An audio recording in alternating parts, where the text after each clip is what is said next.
Welcome to my YouTube channel. ನಾನು ಮಾಡ್ತಾ ಇರೋದು ಇವಾಗ ರೆಸಿಪಿ ಏನಂದರೆ ಶೇಂಗಾ ಚಟ್ನಿ ಪುಡಿ. ಇದು ನಮ್ಮ ಕಡೆ ಅಂತೂ ಭಾಳ ಫೇಮಸ್. ರೊಟ್ಟಿ ಮಾತ್ರ ಕಾಂಬಿನೇಷನ್ ಮಸ್ತ್ ಇರ್ತೈತಿ. ಮತ್ತು ಇದಕ್ಕೆ ಮೊಸರು ಹಾಕೊಂಡು ತಿಂದ್ರೆ ಅಂತೂ ಭಾಳ ಅಂದ್ರೆ ಭಾಳ ಚಲೋ ಅನ್ನಿಸ್ತೈತಿ. ಈಗ ನಾನು ರೊಟ್ಟಿ ಮಾಡಿದೆ, ಅದ ಹಂಚಿನಾಗ ನಾನು ಸ್ವಲ್ಪ ಶೇಂಗಾ ಹುರ್ಕೊಂಡು ಚಟ್ನಿ ಮಾಡತ್ತೆ ನೋಡಿರಿ. ಶೇಂಗಾನ ಮೇನೆ ಚೆನ್ನಾಗಿ ಹುರ್ಕೋಬೇಕು. ಇದು ಶೇಂಗಾ ಹುರ್ಕೊಳ್ಳೋದೇ ಮೇನ್. ನಾವು ಹಸ್ಕ ಹುರ್ಕೊಂಡ್ವಿ ಅಂದ್ರೆ ಶೇಂಗಾ ಚಟ್ನಿ ಪುಡಿ ಟೇಸ್ಟ್ ಆಗೋಲ್ಲ, ಅದು ರುಚಿನೂ ಅನ್ಸಂಗಿಲ್ಲ. ಅದಕ್ಕೆ ಈ ಥರ ಚೆನ್ನಾಗಿ ರೋಸ್ಟಾಗಿ ಹುರ್ಕೋಬೇಕು. ಹುರ್ಕೊಂಡ್ಮೇಲೆ ನೋಡಿ ಈ ಥರ ಚೆನ್ನಾಗಿ ಸ್ವಲ್ಪ ಸಿಪ್ಪೆ ಬಿಚ್ತತಿ ಆ ಥರ ಹುರ್ಕೋಬೇಕು. ಹುರ್ಕೊಂಡ್ಮೇಲೆ ಕೈ ಆಡಿಸ್ತಾನೆ ಇರಬೇಕು, ಇಲ್ಲ ಹೊತ್ತು ಬಿಟ್ರೆ ಅದು ಟೇಸ್ಟು ಚೆನ್ನಾಗಿರಲ್ಲ.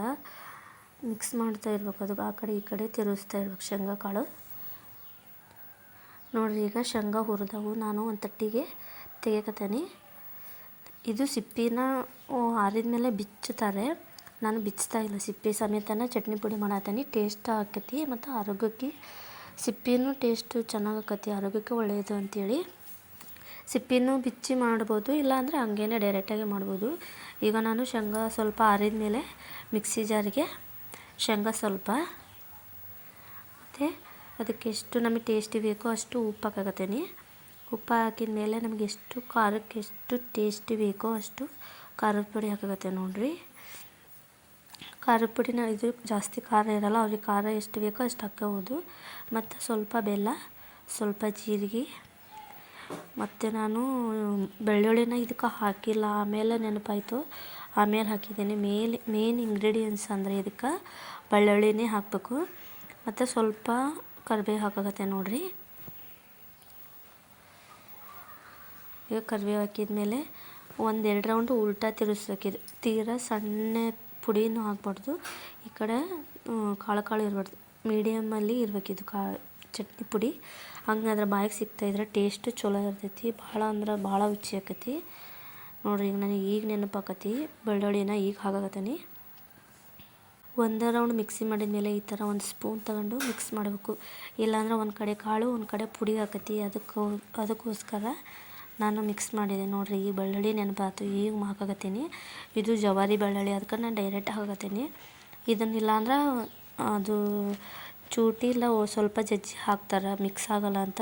ಹೈಬ್ರಿಡ್ ಬೆಳ್ಳುಳ್ಳಿ ಆದರೆ, ಇದು ಜವಾರಿ ಬೆಳ್ಳುಳ್ಳಿ ಆದಾಗಿಂದ ನಾನು ಹಂಗೆ ಹಾಕಾಕತ್ತೀನಿ. ಅದು ಸಣ್ಣದಿರ್ತೈತಲ್ಲ ಜಲ್ದಿ ಮಿಕ್ಸ್ ಆಕತಿ ಅಂಥೇಳಿ ನೋಡಿರಿ. ಈಗ ಸ್ವಲ್ಪ ಕರೆಕ್ಟ್ ಆಗೈತಿ.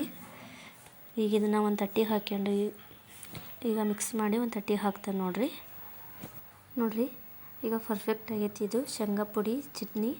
ಒಂದು ತಟ್ಟಿಗೆ ಹಾಕ್ಕೊಂಡು ನಾವು ಕೈಯಲ್ಲೇ ಸ್ವಲ್ಪ ಚೆನ್ನಾಗಿ ಮಾಡಬೇಕು, ಯಾಕಂದ್ರೆ ಕೈಯಲ್ಲಿ ಮಾಡಿದ ಟೇಸ್ಟೇ ಬರ್ತೈತಿ. ಇದು ಚೆನ್ನಾಗಿ ಒಂಥರ ಮುಟ್ಟಿಗೆ ಮಾಡಿ ಅದನ್ನೇ ಮಿಕ್ಸ್ ಮಾಡಬೇಕು. ಹಂಗಾದ್ರೆ ಭಾಳ ರುಚಿ ಆಗತ್ತೆ ನೋಡಿರಿ. ತೋರ್ಸಾಕತ್ತೆ ನಾನು ಈ ಥರ ಮಾಡಿದ್ರೇ ನಾವು ಕೈಯಲ್ಲಿ ಮಾಡಿದ ಟೇಸ್ಟ್ ಬರ್ತೈತಿ. ಆವಾಗ ಎಲ್ಲ ಕಡೆಯೂ ಮಿಕ್ಸ್ ಆಗ್ತೈತಿ, ಅದು ಒಂಥರ ಟೇಸ್ಟ್ ಚೆನ್ನಾಗಿ ಆಗ್ತೈತಿ. ಏನೋ ಒಂದು ಅಡುಗೆ ಮಾಡೋದಿದ್ರು ಒಬ್ರು ಕೈ ರುಚಿ ಚಲೋ ಇರ್ತೈತಿ ಅಂತಾರಲ್ರಿ, ಆ ಥರನೇ ಇದು ಮೇನಾಗಿ ಎಲ್ಲ ಮಿಕ್ಸಿ ಮಾಡಿದ್ಮೇಲೆ ಒಂದು ತಟ್ಟಿಗೆ ಹಾಕ್ಕೊಂಡು ಚೆನ್ನಾಗಿ ಈ ಥರ ಮಿಕ್ಸ್ ಮಾಡಬೇಕು. ಇವಾಗಲೇ ಟೇಸ್ಟ್ ಚೆನ್ನಾಗಿ ಬರೋದು, ನಿಜ ಹೇಳ್ತೇನೆ. ಯಾವುದೇ ಚಟ್ನಿ ಆಗಲಿ ಪುಡಿ ಆಗಲಿ ಈ ಥರ ಕೈಯಲ್ಲೇ ಸ್ವಲ್ಪ ಮಿಕ್ಸ್ ಮಾಡ್ಬೇಕು ಈ ಥರ, ಆವಾಗಲೇ ಟೇಸ್ಟು ಚಲೋ ಆಕತಿ. ಒಂದ್ಸಲ ಟ್ರೈ ಮಾಡಿ, ಭಾಳ ಅಂದ್ರೆ ಭಾಳ ಚಲೋ ಆಗಿತ್ತು. ನನ್ನ ಮಗಗೂ ಇಷ್ಟ, ನಮಗೂ ಇಷ್ಟ, ಮನ್ಯಾಗ ಎಲ್ಲರೂ ಇಷ್ಟಪಡ್ತಾರೆ ಶೇಂಗಾ ಪುಡಿನ. ನಾನು ಖಾಲಿ ಆದ ಕೂಡಲೇ ಮಾಡ್ತೀನಿ, ಸ್ವಲ್ಪ ಮಾಡಿ ಜಾಸ್ತಿ ಇಟ್ಕೊಳಕ್ಕೆ ಹೋಗಲ್ಲ. ಫ್ರೆಶ್ ಮಾಡಿದರೆ ಇನ್ನೂ ಚಲೋ ಫ್ರೆಶ್ ಟೇಸ್ಟ್ ಬರ್ತೈತಿ ಅಂಥೇಳಿ ಅಷ್ಟೇ. ಇಟ್ಕೋಬೋದು, ಅದು 1 ತಿಂಗಳಾದರೂ ಇಟ್ಕೋಬೋದು, ಏನಾಗೋದಿಲ್ಲ. ಇದು ಮೇನಾಗಿ ಶೇಂಗಾ ಚೆನ್ನಾಗಿ ಹುರಿಬೇಕು ಮತ್ತು ಚೆನ್ನಾಗಿ ಮಿಕ್ಸ್ ಮಾಡಬೇಕು. ಅದು ಮೇನಾಗಿ ನೋಡಿ ಎಷ್ಟು ಚೆನ್ನಾಗಿ ಕಾಣಕತ್ತೈತಿ. ಟೇಸ್ಟ್ ಅಂದ್ರೆ ಭಾಳ ಚಲೋ ಆಗಿತ್ತು. ನೀವು ಒಂದ್ಸಲ ಟ್ರೈ ಮಾಡಿ. ಈ ವಿಡಿಯೋ ಇಷ್ಟ ಆದರೆ ಲೈಕ್ ಮಾಡಿ, ಶೇರ್ ಮಾಡಿ, ಸಬ್ಸ್ಕ್ರೈಬ್ ಮಾಡಿ. Thank you so much.